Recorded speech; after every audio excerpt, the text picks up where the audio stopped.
Venezuela camina hacia la construcción de otro mundo, ha iniciado ese caminar, ¿no?, para construir otro mundo, un mundo más habitable. El pueblo le ha apoyado al proceso bolivariano y le ha costado una guerra, ¿no?, una guerra muy particular que a día de hoy llaman algunos de cuarta generación, híbrida, multidisciplinar. ¿Cómo la llama usted? Bueno, una guerra, todo lo demás son eufemismos, cuarta generación, quinta generación, guerra informal, etcétera. Es una guerra. A Venezuela le han bloqueado la posibilidad de exportar su producto fundamental para obtener divisas en el exterior, que es el petróleo. Le han bloqueado la adquisición de insumos. Es decir, cualquier empresa que en el exterior se preste a venderle a Venezuela, no a regalarle, a venderle a Venezuela insumos indispensables para Venezuela, es vetada por Estados Unidos, de tal manera que es vetada en el sistema financiero que depende de Estados Unidos. Eso es sumamente grave. A Venezuela le han confiscado sus bienes en el exterior.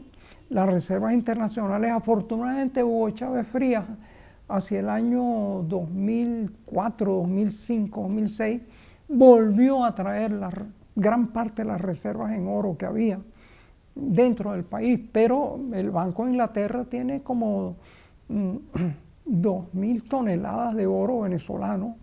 En el exterior, Estados Unidos le arrebató Citgo, que es una red de refinerías y estaciones de distribución de hidrocarburos. Y en todo el mundo hay una cantidad de bienes de Venezuela que han sido confiscados y arrebatados, a pesar de que hay una convención de la Organización de Naciones Unidas sobre bienes de los estados en el exterior que dispone que esos bienes no son embargables, ni en embargo preventivo ni en ejecutivo, porque se los presupone destinados a finalidades de interés público. Sin embargo, pasando por encima de eso, Estados Unidos y muchas potencias aliadas pues han hecho una especie de saqueo con los bienes de Venezuela en el exterior, por sumas inconcebibles. Oye, sumas que bastarían para la importación de alimentos en Venezuela durante 20, 30 años. Es un latrocinio verdaderamente casi sin precedentes en la historia contemporánea. Entonces, bueno, está eso que es el aspecto de la guerra económica. Ahora,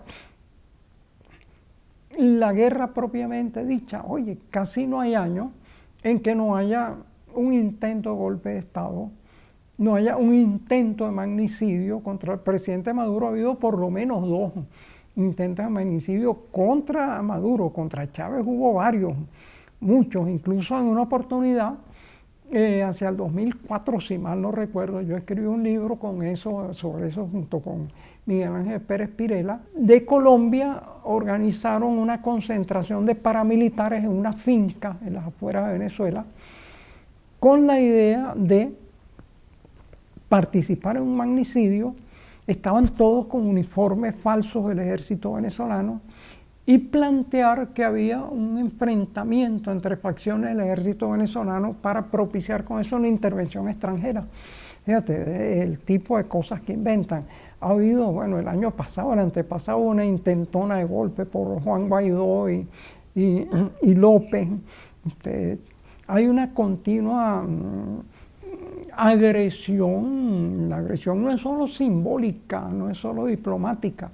Hay una agresión verdaderamente armada.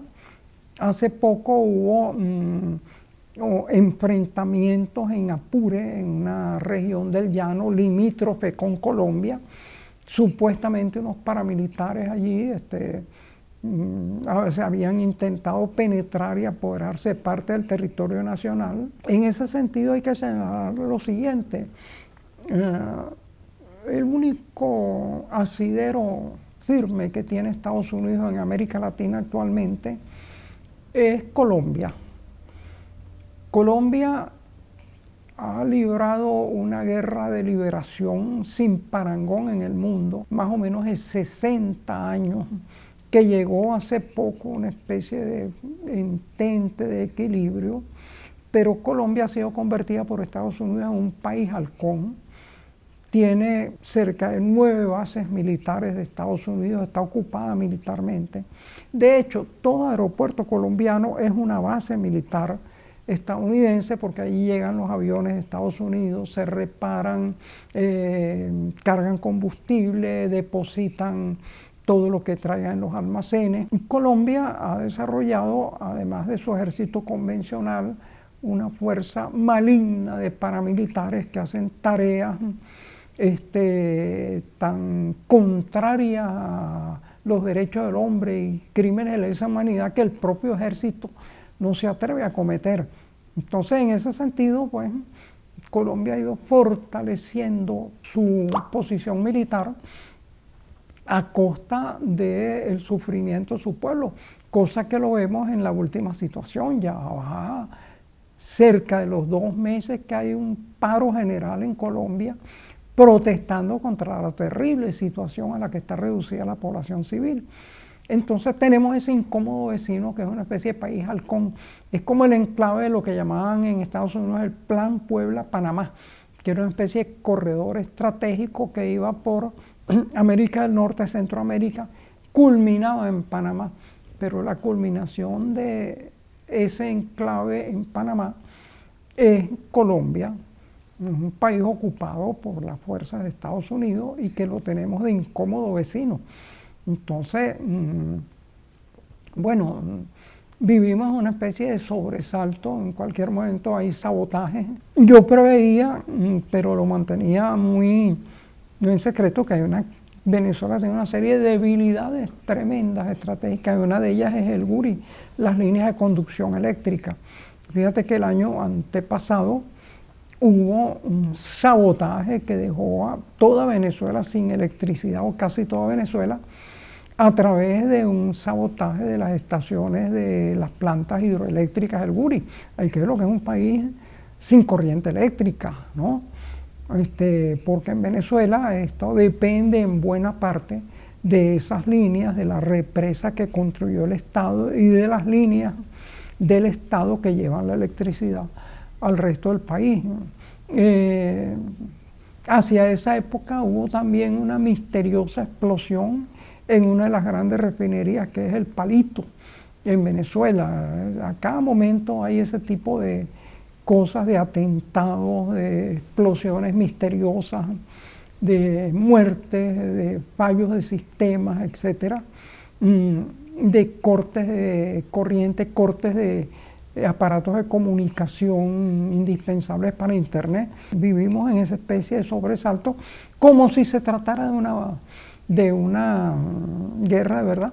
Hace poco hubo una sublevación de grupos paramilitares en una de las avenidas importantes de Venezuela, la Cota 905, hacia el sur. Hay que decir que, y eso lo vengo yo denunciando desde el siglo pasado, en Venezuela ha habido una infiltración paramilitar progresiva. Es decir, los paramilitares se han estado viniendo para Venezuela, han ido montando diversas empresas con apariencia legal, empresas de supuesta vigilancia, han ido dominando a la AMPA criolla. Nuestra AMPA era un poco ingenua, pero esta gente viene con organización militar, disciplina militar, armamento militar, contactos políticos muy fuertes, y entonces esta infiltración a veces ha adquirido intereses económicos muy fuertes, empresas de transporte, fondos agrícolas, etcétera. Es un poco para dar una idea de lo compleja de la situación venezolana, ¿no?